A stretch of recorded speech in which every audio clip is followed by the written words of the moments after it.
Hey folks, so bago na naman itong reaction video sa ginagawa ni Senator Raffy Tulfo. Na of course, pinapalabas sa kanilang Raffy Tulfo in Action YouTube channel. And this is regarding yung pagpunta niya ng biglaan sa isang factory.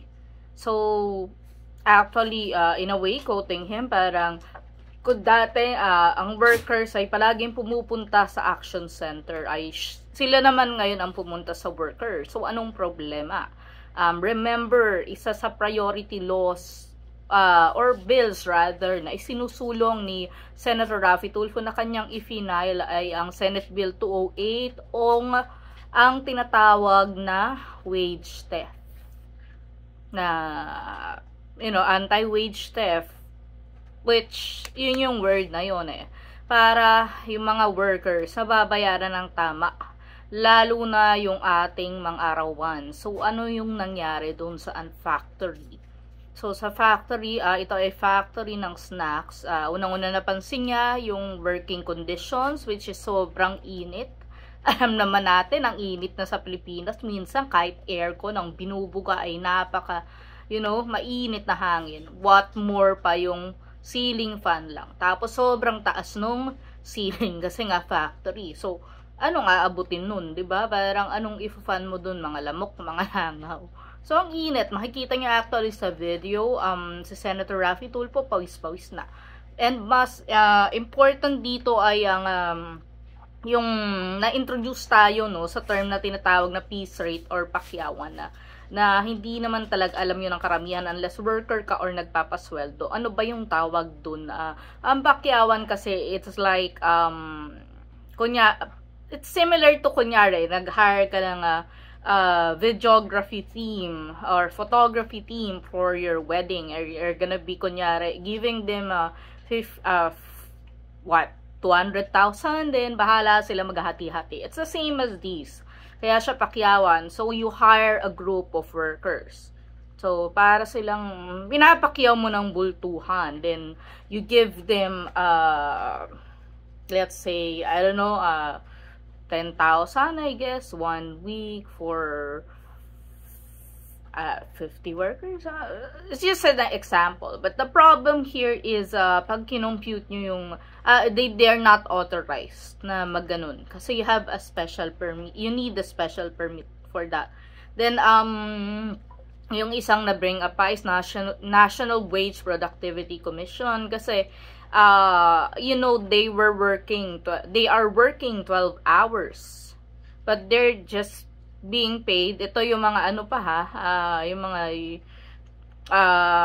hindi yung tinatawag na casual, because the casuals were just paid for 70, but they were just being paid 700. So wala yung overtime rate, and that should be nasa parang 1-1 kinumpute ni Senator Raffy Tulfo, around 400 per day ang almost 400 per day ang hindi nababayad dun sa mga workers na tinanong.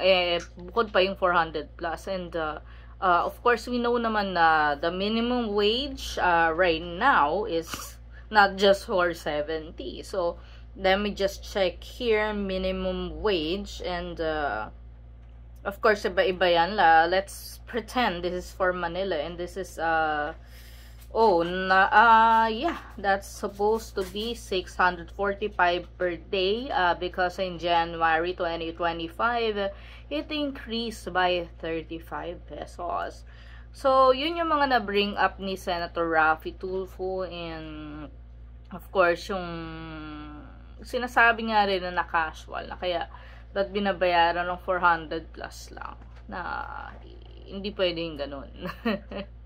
Yun, it's just actually an excuse sa mga hindi regular workers. Na alam naman natin ngayon na dahil ang dami-daming walang trabaho.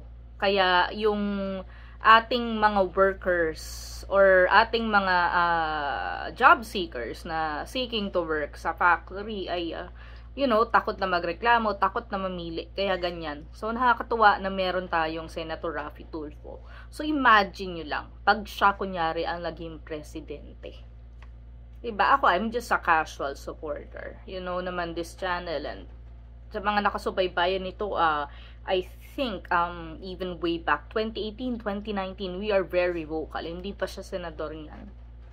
So, imagine ninyo, no? Yung mga ganyan, kasi nagtitrickle down kasi yan, 'di ba? Sa ating society, especially na importanteng backbone talaga ng ating society, hindi lang naman yung office workers, pero yan, yung ating mga blue collar workers, mga ganyan, manual laborers, 'di ba? Kasi manual pa rin naman yan kahit hindi construction yan eh. And even though of course hindi naman siya pumunta sa construction site for the video, but isa ding concern yun, yung mga ganun, di ba?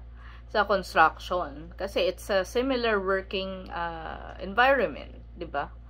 So yun, no,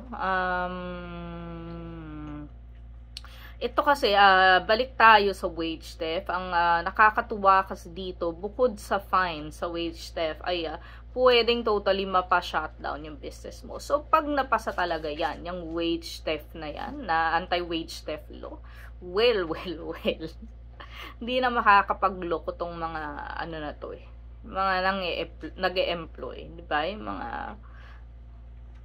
well, I sound so tiba, but I'm not an activista. Yung mga kapitalistang yan. So, yun lang, no?